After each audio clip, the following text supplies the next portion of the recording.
morning. Ooh, we got this little piece right here. We got this little piece right here. Go that way? For now. That'll be today's theme. Let's keep an eye on that strand and let's see where it goes, shall we? Something to focus on. Something to fixate on. Sounds fun. Let's see. What do we got? I catch the opening. Hey, good morning to you. Your nice man should be pretty sparkly by now. I saw a photo. No, not a photo. So I told you my buddy Doug Cower is taking care of that one for us. And Doug recently, like I think last week or so, was on I guess their local morning show in Sacramento. I guess they did a thing on local businesses and whatever. And so Doug was in it, and I guess they filmed. I haven't watched the full thing yet, but I saw some little bits and pieces and reels and whatnot. So there's some film going through his shop, and I know. Oh yeah, maybe he just sent me a picture of the base coat. In the video, I think it still was in its sealer coat, and he's showing it. So it was your nice man was on TV in California sometime last week. So that's fun. But yeah, I saw the purple base coat, and we were going over flake options. So that must have been it. So, but anyway, yeah. So that's moving along. And I think we should just talk about that for a second. Shoreline 622 is gorgeous. Maybe I'm wrong, but I think that there are some severely underappreciated colors in guitars. And I think when people think of a gold guitar, and again, I'm only coming from my own perspective, I think that maybe like gold top gold is like the shade that comes to mind. And we've done some guitars in that shade, and they've come out well. But I gotta say, if I'm going gold, I want Shoreline. Like if I'm going to like make a guitar that nobody owns, but I know like it's gonna be gold, I'm going Shoreline. 10 out of 10 times. 11 out of 11 times. How about that? See? Okay, yeah. Let's get that out of the way. And then when it comes to sparkles, Champagne Sparkle. And I think probably I like the two of them so much because they're not really yellow or orangey gold. They almost have like a silverish kind of platinum cast to it. So that's my cool anecdote about gold. So Drew, I agree that Shoreline 622, pretty damn gorgeous. You send me a group shot so for those of you who don't know what we're talking about Shoreline Gold. Now you know. Drew has a ton of Sullys. That's not the only cool thing about Drew, but we'll just focus on that right now. And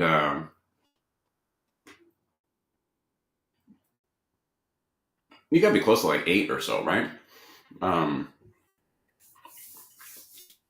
So in 2016, late 2016, or summer 16 into 17, we all know I made a batch of 71 Trellas with Mr. Jackson, If You're Nasty.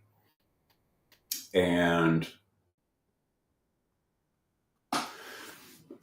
so we made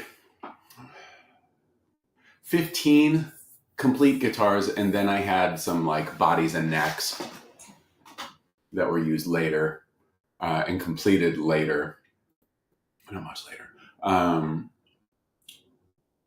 And two of the guitars, well, I mean, technically three, but two of the guitars, my plan was to keep.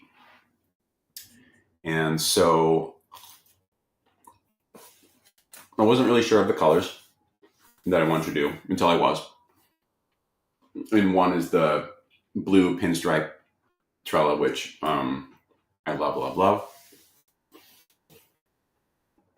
And then the other was, and still is, Shoreline Gold. And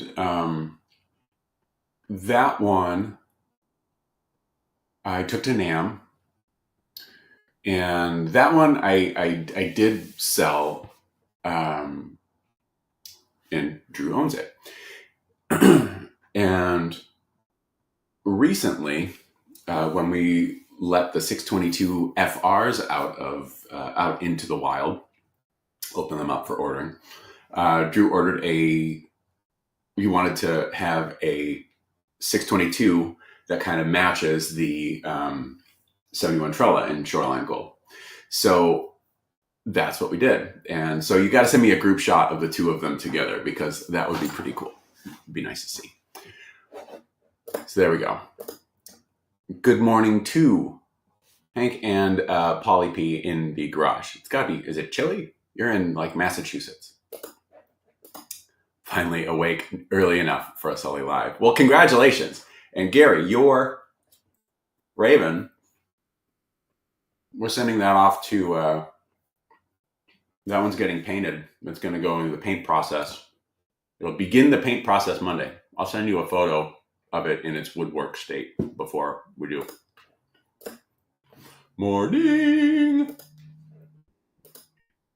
See? Agreement. That's what we're looking for. Ooh, a tomato sandwich for breakfast today. I think Mrs. Sully would be into a tomato sandwich.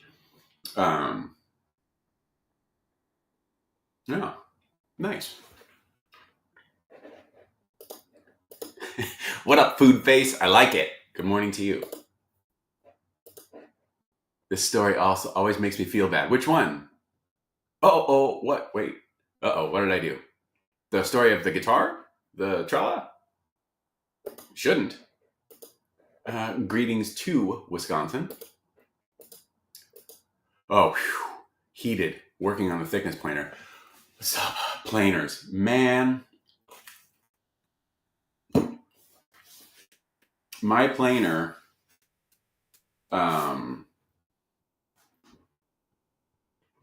needs a belt. And, you know, I don't know how to replace the belt on this particular thing. But I need to do that because, you know, yesterday. So while my planer is kind of out of, and has been out of commission for months now, we've been thicknessing things on the CNC using a fly cutter, and works great. You don't get, snipe and things like that. And before you go, there's ways you can, if you knew how to use a planer, you wouldn't get, I just settle down. But it takes like a million years, and you can only, it would be so much faster if the planer was functioning, because like there's some guitars that, some bodies that we need to make that, even though that need to have a top on them, just because of the control layouts and where the output jack is placed. And, so we cut wire channels to save me from having to drill really challenging angles and reducing the risk of blowing out into a part of the body that we don't want the drill bit to go, which is exactly what happened yesterday. And that's how I ended my day. Actually, I ended my day smashing the ever living shit out of that body, but it was very frustrating. But anyway, so we had. I needed these maple tops, and I talked to my main supplier of stuff, and I'm like, hey, I need just some paint grade plain maple tops, wide enough for these, body shapes. And he's like, all right, no problem. But I'm like, I need them like 3/8 thick. And he's like, well, the only maple that I've got is, I think it was Western. I don't remember. One tends to cup more than the other when you slice it thin. And that's what happened to my poor friend who was being nice enough to get these things together. So he sent me these things were like 1/4 of an inch. They were 7/8 thick, and they were super flamey. And they weren't like book match tops. It was just a wide board and one piece and then like the next piece above it. So like you couldn't like glue it together, make a top or anything. But like if I had the ability to resaw something, and I've got this riser for my bandsaw that I would have to take apart my bandsaw in order to do it, but it would like allow me to resaw things. I've had that attachment for. I got that bandsaw 9 years ago, and I've still not done it. And so hey, well. Dave, we're just going to leave this up because this is the comment of the morning. Because these are available at SullyGuitars.com. You should get some. They're fun. We like fun, right? We don't hate fun. We like ourselves. Well, we try, but we like fun. And these shirts are fun. So you can get them at SullyGuitars.com/merch or just the merch tab. What was I talking about? Oh yeah. So like I needed these, I needed like 1/4 inch out of these tops, and they were 7/8 thick. So like fly cutting all of that down took a really long time, and it was very, yeah. I don't really, I don't mind like doing a quick fly cut path like on a neck blank or something, just to make sure you got a nice flat, perfectly perpendicular with the table and all that good stuff. But like, yeah, doing body blanks is, and even if you've got a planer, like what I would like to have is like a 20-inch planer. Those are like $5,000.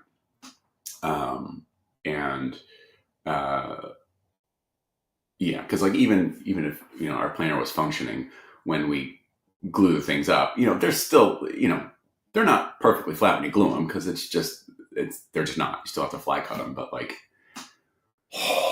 fly cutting with Sully. We're gonna stop talking about that. The story we said. Oh, dude, no problem whatsoever. I am, that.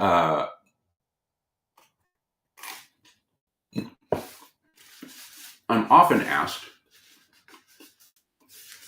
is it hard for you to like spend all this time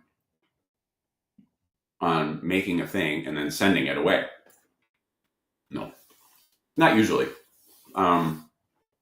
There are some that, when I'm going through photos and, putting things together for social media use and that sort of thing. Or like if I see one, pop up used on Reverb or whatever, like, oh, that was a really cool one. But no, I'm happy that you have it, and I much prefer to have these things out in the wild where people enjoy them and play them, because let's be real, I really got to work on the Weatherman thing. This thing's been hanging there for, I don't know, a really long time, and I don't know, I probably haven't played it. Well, I know that I haven't. Because I just don't really have a whole bunch of time or mental capacity to really do things. Just in general. So, Again, Dave, get you one. SullyGuitars.com. Swapping the blades to a Helix cutter. Oh yeah, nice. What he's referring to is you can replace the cutter head on your planer from just straight knives. That's what this means apparently. To a helical cutter head, and instead of knives, it's these little square cutters that there's a bunch of them, and they're kind of organized in like a swirly kind of pattern. And then when those things dull, you just loosen the hex screw and you just turn it once, lock it back down. And the nice thing about that is those they cut smoother than knives, and they last longer because you've got 4 cutting surfaces on each little, and they're like those little cutters. They're, I don't know, they're maybe like 3/8 of an inch. Can't imagine they're half. Let's just let's look at a 1/2 inch. Yeah, maybe that. No, I'm gonna say that they're close to 3/8. If you've got one of those, if you can measure one of those cutter heads for me, or like the little cutters, tell me, is it are we like 3/8 square? Maybe 7/16? I think a half is probably a little too big, but those cutter heads might vary. Nobody knows. It's one of life's unknowable mysteries. Man, Dave is coming in hot with the content and the questions. I appreciate this about you, Dave. Will there be a Sully avatar that builds guitars? That would be great. Wouldn't that be great? Because then I could do other things. I could have like a whole other side vibe thing kind of happening. Like I could paint. Not like walls. I can't do that very well, quite frankly. 9/16. I did. Okay, right. Okay, that's pretty good, right? That's all right. I'm taking that as a victory. So this whole kiss thing. I'm not gonna lie. I was getting a little nostalgic last weekend when they were doing the Madison Square Garden shows, and I was not in the least bit surprised when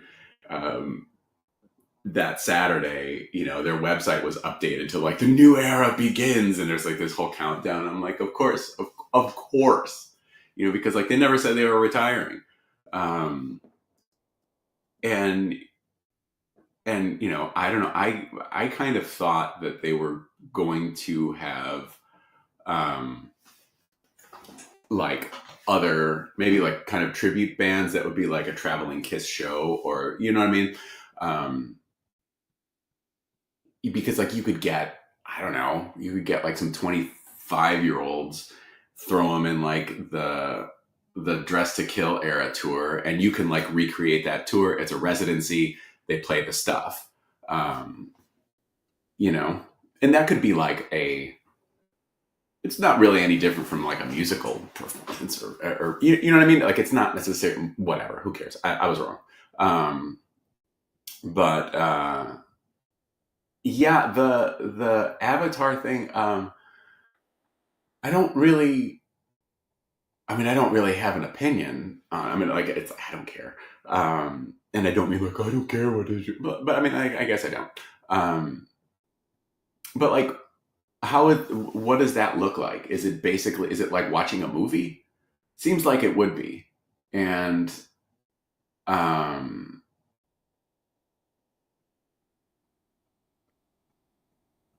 like people will go, but is it just like, I mean, it's going to be like, I would imagine it's a pre-recorded show. And it's the same set, which, I mean, I think that's kind of what they've been doing. I think that's what a lot of bands do. This is the show. We're not really changing it up. But like, I don't know. I mean, I wouldn't go. I mean, like if someone called me and said, "Hey, this is happening Friday near you. I got an extra ticket. Do you want to go?" I'd probably take about 15, 20 minutes before saying probably not, because I just don't want to go anywhere anyway. But yeah, I don't know. I guess, we'll find out. Time will tell what happens with it. But like, it's kind of funny, right? And then they've kind of done versions of like with the comic books, and they did like the whole 3D like interactive kind of thing on the Psycho Circus tour, which I went to. And I remember just like there was this thing that would come up and be like, "Put your 3D glasses on now." I might even have one of the tour programs from that. Let's see. Let's see. These are like my books. So we have this is tour book. It was an Aussie tour book.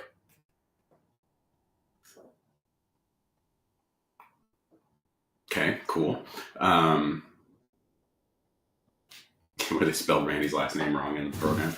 We've got the tribute tour book. Obviously, it wasn't a tour. This is the Jackson commemorative thing. Here we go. So this is 96, 97. We got that. Okay. Oh, wait a minute. Is that a good picture of that base? No, that's a different one. Okay. Never mind. Okay. All right. Here we go. Here's the Psycho Circus things. Do I have them? Do I still have them? Oh, the important stuff. The KISS visa. You could have application for a KISS visa. Wait a minute. This is Psycho Circus. Are the 3D glasses in here? We'll find out. I wonder if I lost them. They're not in here.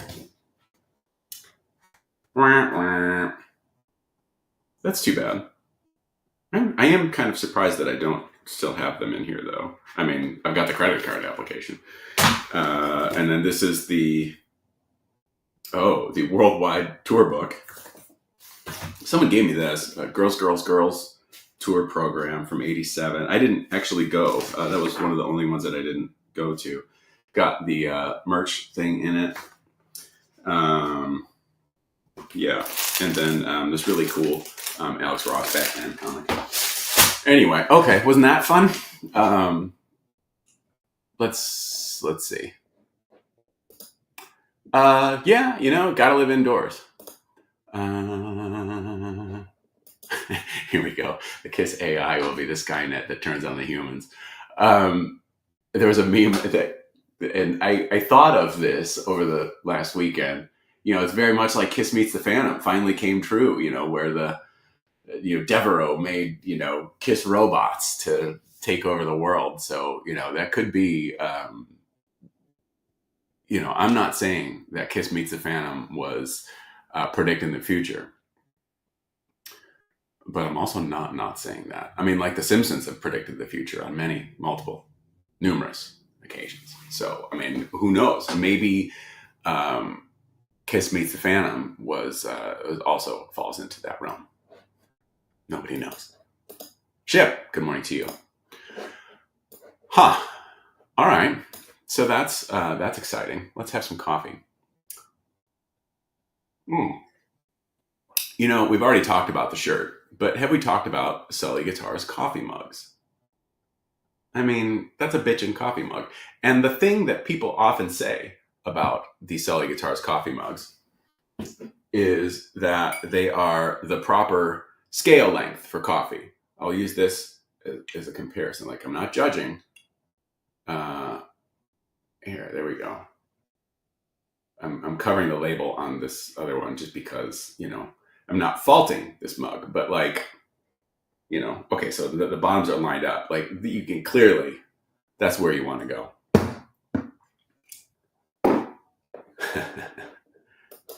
Yes. Most credit cards are used for silly guitars. For silly guitars, I love that. It is kind of fun that Sully often autocorrects to silly. Um, yeah, yeah. There, I should have thought of this. Well, I can probably make this active on the website, and we'll push it out. I can do gift certificates, so like that can be used for anything. Like they could be used for guitars. They could be used for classes. They could be used for in stock stuff. Yeah, I should make those available because it is the season. And do I think that anyone's really going to get a Sully Guitarist gift certificate for somebody? Probably not. But like, there are incredibly great people in the world, and I think it's possible that it could happen. I don't necessarily know that it will, but it could. I need a new mug. Yeah, see, got to do it. Drew is like batting 1,000 today. He's got one of his Sully mugs. He's doing that. What the duck? That's right. What the duck, indeed. Actual fun. Another fun topic. It's supposed to come out sometime today on the Soldano Amplifications socials. They have a new amp, the Astro 20. It's a 20-watt head that is 3 channels and has 4 galaxies, flavors, if you will. And Perfecto di Astro was asked by the lovely people at Soldano. Maybe it's boutique amps distribution. I think that's true. I think that's what it is. To do a demo of the Astro, and he figured that if he's gonna do a demo for the lovely people at Soldano of their Astro amp, I mean, why not use the Astro guitar? So I sent it out to him, and so he did. The behind the scenes video came out earlier this week on Perfecto's YouTube channel, and I shared it on on our socials. But Facebook really doesn't like it when you share things, like share videos and links that aren't from native Facebook, that aren't Facebook native. So like, if you share a YouTube video, like 3 people might see it over the course of 2 weeks if you're lucky. But that his demo should come out today, and the people at Soldano, their socials manager, super nice dude, reached out. Perfecto connected us, and I said, when we're making product photos and things like that, we like to put other things in it so it looks a little bit more organic, like maybe lean a guitar against it. So I sent them 3 guitars to use for that purpose, and I sent the Silver Sparkle 92, which that's been used a little bit, and that's actually, if you go on the Soldano webpage, and if you go to the Astro 20 webpage, and as you scroll down, you'll see there's a picture of Soldano with a Silver Sparkle guitar leaning next to it. And I forget if it's just a side shot. So like, it's like you wouldn't necessarily see it and go, oh, that's a Sully. But it is. So that's kind of fun. And I think we might have some of our guitars at their booth at NAMM. So that's cool. That's great. Very happy about that. I feel very fortunate about it. And so that's good. And it's, of course, I'm not a real, I'm not playing a whole ton. So like, this amp is amazing, and it's definitely the only amp I'd ever need. But I see all this stuff, and I'm like, oh, maybe I should get one of those. So it's like, that's how they get you. That's how they get you.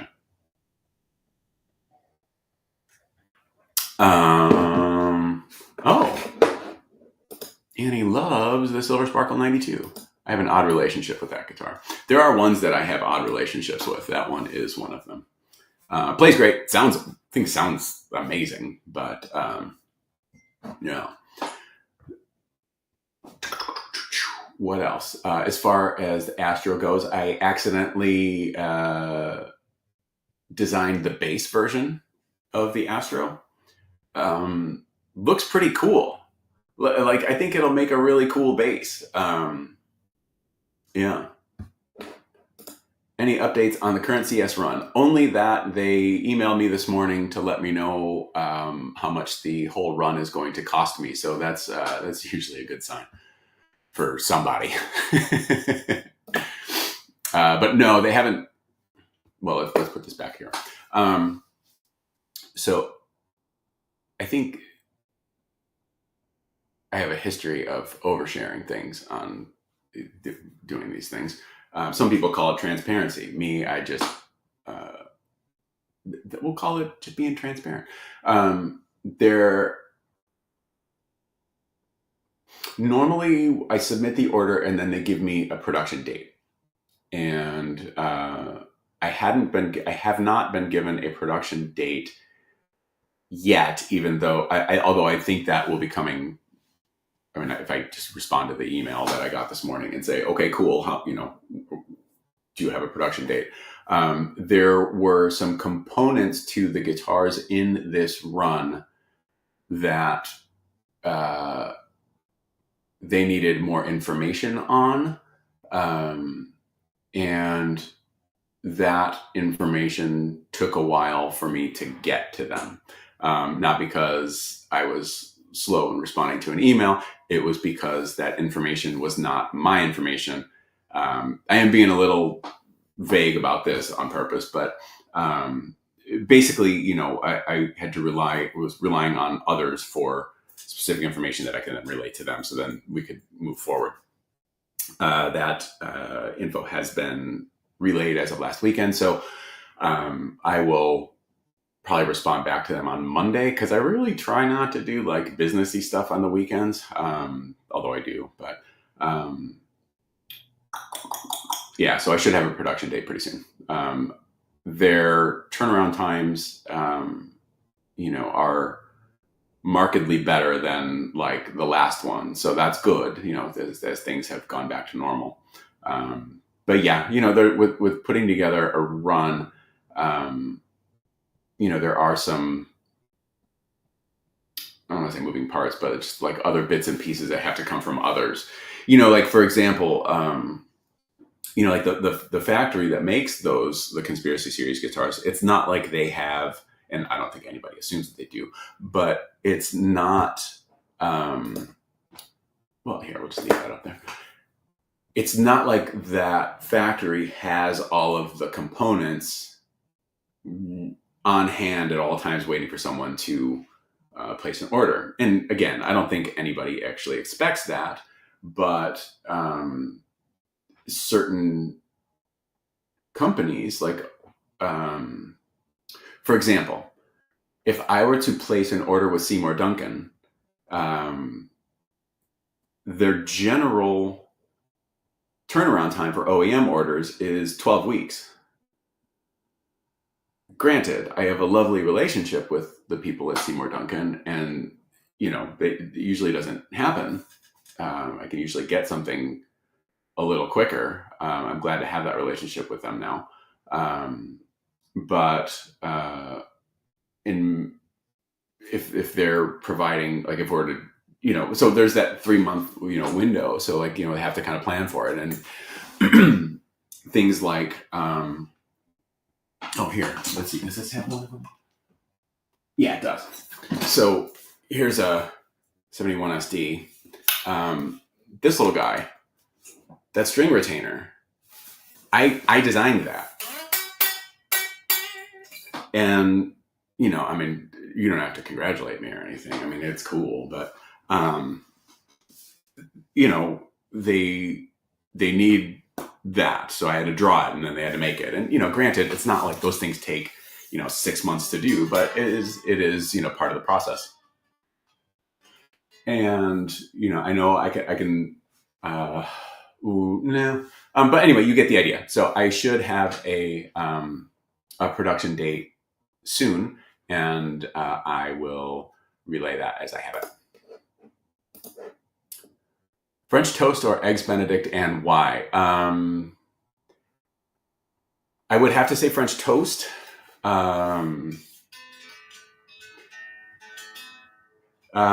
Hollandaise sauce, I kind of, it's not really my thing. That's why. But like,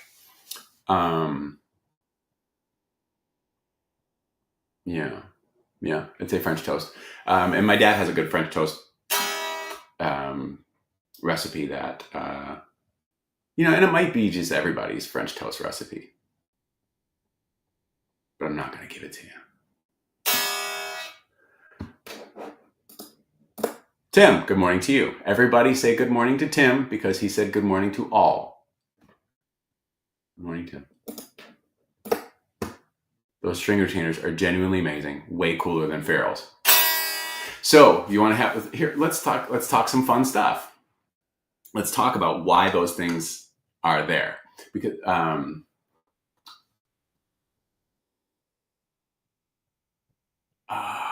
I could get.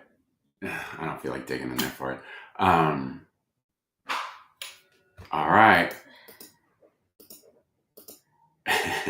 All right. So when the Run 1 guitars were in process, actually done, and they sent me photos of the front and back of the guitars, a lot of them had real wonky ferrules. They weren't straight across. And now before someone says, how hard is it to do that on the CNC? It's not hard to do it on the CNC, but that step isn't done on a CNC. It's done with templates. And how hard is it to drill that stuff straight? You'd be surprised. And so I saw those pictures and I was freaked out. I lost my mind because, being that this was at the time, and this was a new endeavor for me, a lot of what I do and try and put out in the world is affected by this little voice on my shoulder called internet comments. And when I think of like a new model name, the first thing I think of is how do you make fun of that? How do you mock that title? And then I kind of go from there. Just like naming a kid. Oh God, don't name your kid.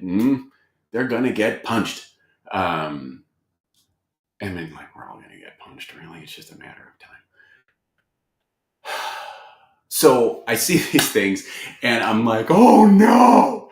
This is because this is going to be an instant failure. I'm going to get roasted. I'm going to have all these guitars and everybody's going to hate them. Everyone's going to hate me and everyone is going to hate everything I stand for when all I'm trying to do is put out like guitars at a cheaper price point.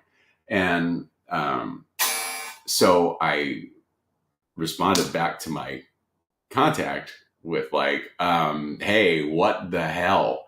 I didn't say it like that, but pointed out that those things aren't straight and they need to be. And so the response I got was, yeah, sometimes we have problems with that. So I'm like, okay, I agree. What are you going to do to fix it? We can do these string retainer blocks. And they sent me some photos, but we'd need a drawing from you. And I'm like, okay, so I'll draw it and, you can fix, so then what, like you'll have the retainers and then you retrofit them and then you send it to me. No, we'll do it on the next one. But like, we've already made the guitars. So they sent me the the guitars arrived along with the shipment of those brass retainer blocks. And so now there are some Run One guitars that have ferrules. Like I have one, and like ones that were okay, I left them alone. Like any extra, yeah, I think like all of the pre-orders I did that on. Any extra stock, I may have done as they were sold. And then once they got to the point where, once I got to the point inventory wise where like they were, the ones that I had were fine, I'm like, it's fine. So I would, and the reason why I have this one, you might notice, okay, so look at the satin black here. It's nice and flat, right? And then let's look here. Okay, there we go. Scratchy, shiny. Because so this whole process was, I had to take the bridge off. You have to pop from the back, from the face. You got to pop the ferrules out. And then I put my template on, and then we route the cavity out for the retainer block. And then it's a real good idea to seal that bare wood with something like water thin super glue. So I wick in water thin super glue, and since these are shot with polyester, polyester is pretty impervious to solvents. So what I would do is, if there was any like little glue dots, because I'm using like water thin super glue on like a thin applicator tip, and I'm just kind of going around, and sometimes little, you'll get a stray little bit of glue. On polyester, easy cleanup. Again, don't try this at home. But you can, if you know your finish is polyester, and like, I know if it is or it isn't. Don't try this at home, because you will fuck up your finish. Polyester, you can, a great dissolver for super glue is acetone. Acetone is very volatile. It will eat anything, pretty much. I mean, not anything, whatever you can. I just don't want you to do this. So this particular guitar had some super glue, and I took acetone and and there was this smear that looked completely different. Like I could tell I did something with the finish, and I'm like, this isn't polyester. And then so I had a friend. I'm not calling him. Well, whatever. I knew someone who the company he was at the time had guitars built from World, and I'm like, hey, do they use polyester on those satin finishes? No, that's a real thin coat of urethane. Okay, so that's why I ate. That's why I got eaten. And then I knew that there was no way I could fix it. And someone said, well, maybe you can just like put some medium cut compound on and just like buff it all satin. You can't. And I knew that it wasn't going to work, but yeah. So anyway, so that's why I have this one. But that's the story on those string retainer blocks. They're really they're used out of fear of internet comments.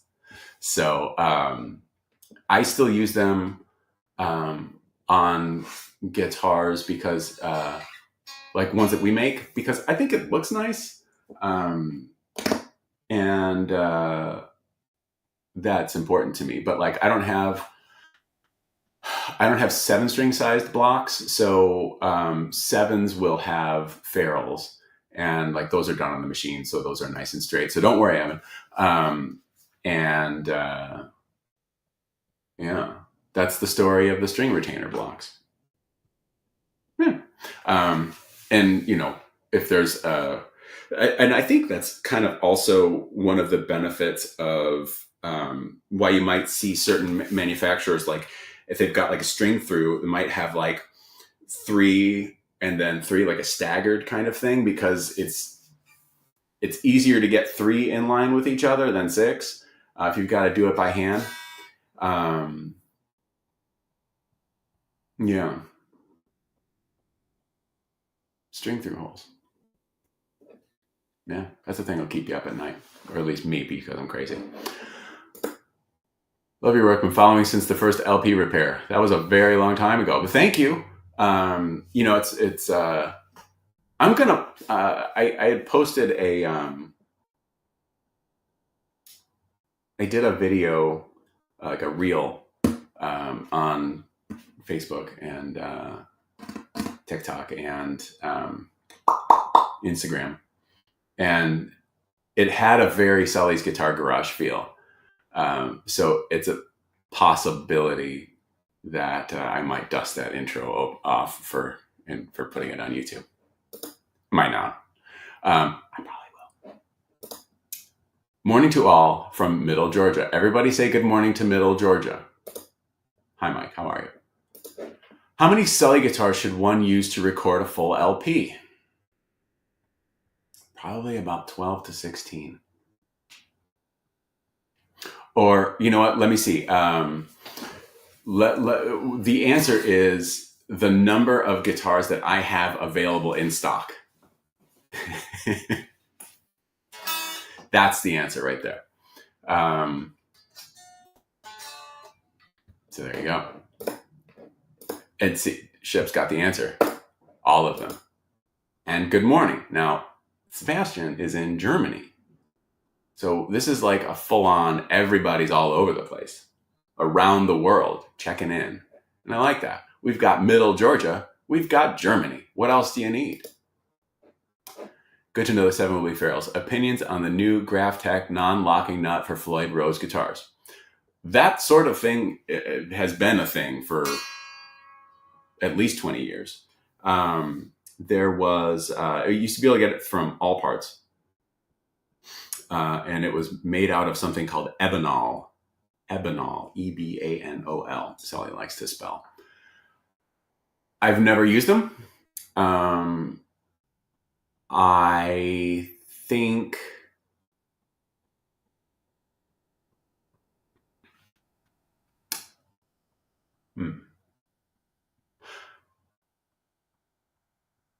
in my capacity, I wouldn't use them, because if somebody wants a non-locking nut, I mean, that's easy enough for me to do.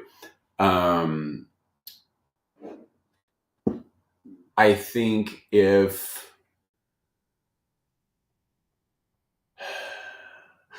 someone is making like a parts guitar, and this is relatable, like the first parts guitar I made, it's in the closet. It was like a dinky style body, and I bought like a Jackson neck, and that particular neck had a locking nut on it, and the body was non-locking, so could have benefited from that. I thought I would just have the locking nut and not put the clamps on, that you'll never be in tune. And so for something like that, I think it would work. Are there people out there that are really that sick of locking nuts that they would go to that point? I don't know. I think that it is, well, I mean, I guess like all of the Graphtec pre-slotted nuts, I mean, we use them. You're going to have to put work in, because let's say, well, Floyd or locking style nuts, they're all different heights and different manufacturers. There's not one standard. So, I mean, even from Floyd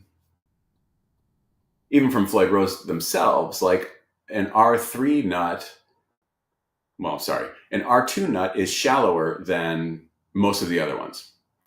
And I was having this conversation with someone the other day. So like, if I have to make a neck that has a locking nut platform, like we're set up for R3s, and you got to adjust your fretboard height to accommodate the locking nut. and you leave it a little bit tall so you can kind of season to taste going down. And so if I were to use an R2 locking nut, I'm going to have to go to the Floyd Rose website, find out what the locking nut height from the bottom of the nut, so from the top of the nut platform to like the D string saddle slot. I have to take those measurements for an R3 and an R2, because the R2 is going to be shallower, and like that distance is like how I'm going to have to like compensate. So like, and then, you know, even from like different R3s are not the same height. If you get if you have a Floyd Rose R3 and maybe a Floyd Rose Special R3, those heights may be different. They may be different. So like, you're still going to have to cut the slots. You're still going to, and I know that they say to, you know, just take it off the bottom, which makes the most amount of sense.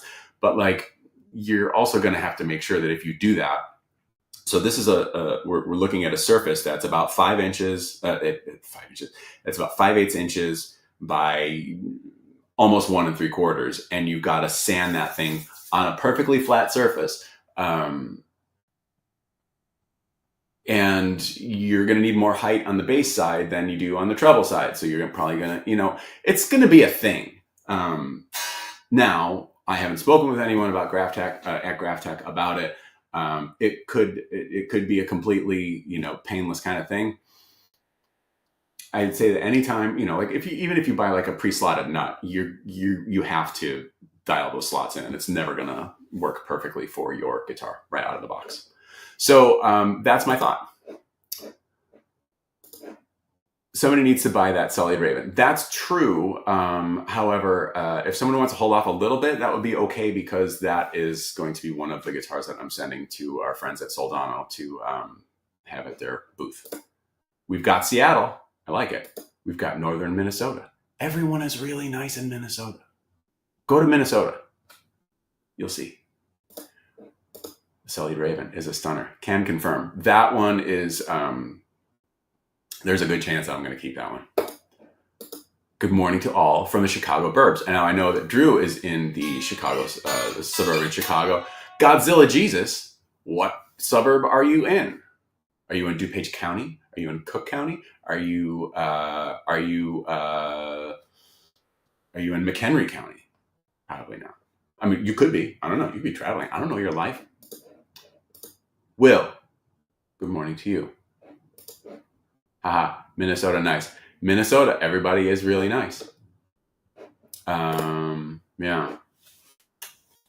Yeah. What else? I think that's kind of all I got. Oh, which is good, because we got about 6 minutes left to go in this thing. Anybody have any questions? No? Okay, bye. Just kidding. We'll stick out the full hour. I mean, it's my commitment. It's what you've paid for. Lake in the Hills, Lith. Is that McHenry County? Or is that Will County, isn't it? I don't remember. Lake in the Hills. Lake in the... Oh, I think I know who this is. I think. I don't know. Probably. It's Brian. Yeah, I was right. Hello, Brian. How are you? It's up north. It's up north. North. Anyway. Do I have any other fun news to share? No. So the Soldano thing, keep an eye out for that. I mean, if nothing else, it's going to be a cool demo video. I know when Perfecto was doing the song, he had asked me, he's like, okay, so like what, give me an inspiration to make like a sound alike kind of vibe. And so, you know, Astro is very Brian May inspired. It's fun. I know people see a lot of the Steve Stevens thing. Did not enter into my thought pattern whatsoever. Oh, Will, we talked about that earlier. Waiting, I need to get a production date. But there's a whole lot of, I talked a lot about this earlier.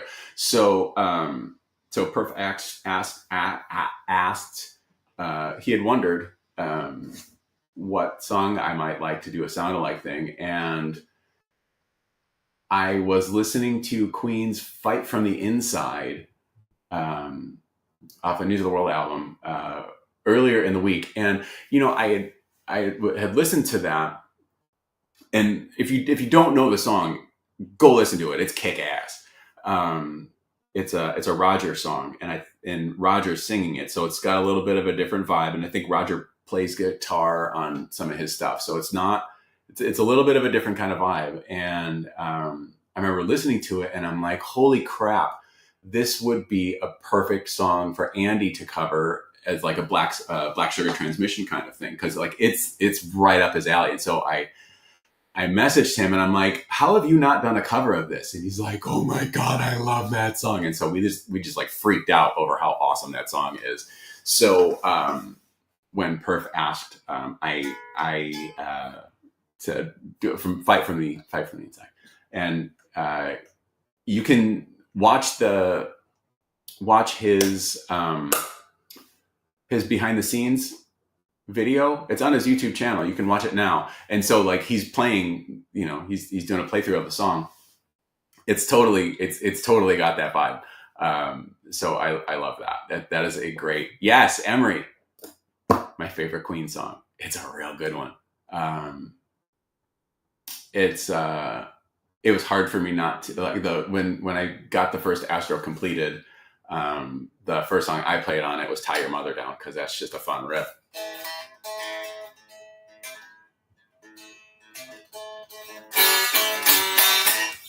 That's not how you play it. I know this is it.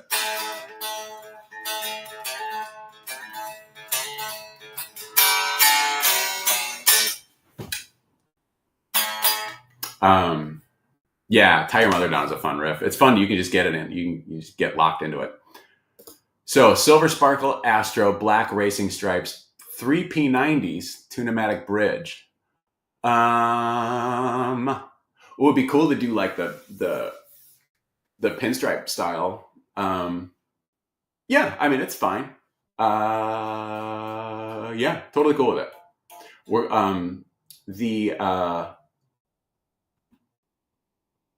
plan, the next Astro, we're going to make the bass version. We've already started that. That one looks really cool because it's got like a pick guard on it. It's kind of dope. And I want to do the carb top version. And I've got the components of the files. I just need to get them together so they can be made. Let's see. That's a lot of P90s. Deposits make things happen. That is true. Through a Marshall Plexi running an MT2. All right. Nice. It's just such a great song. Let's see. It's 2 depots. Yes, depots make things happen. Oh, Emery Fry should buy the Raven. He's probably cool enough to play it. Emery is super cool. He absolutely would. A bass, yes, Evan. It's real dope. It's super dope. I will send you. I'll send you a screenshot of it. It's really cool. Like we've got the neck started already because reasons. Yeah. But like, yeah, we could do the P90. I think P90s with a. Well, yeah, I guess you can raise them up high enough. I know that they're their own thing. I don't mind the sound of them. I don't like the looks of them. I much prefer like P90s in humbucker size. And I understand that like people that really love P90s may not really love the humbucker size because it's not exactly the same. I get it, but I think it looks better. But that's just me.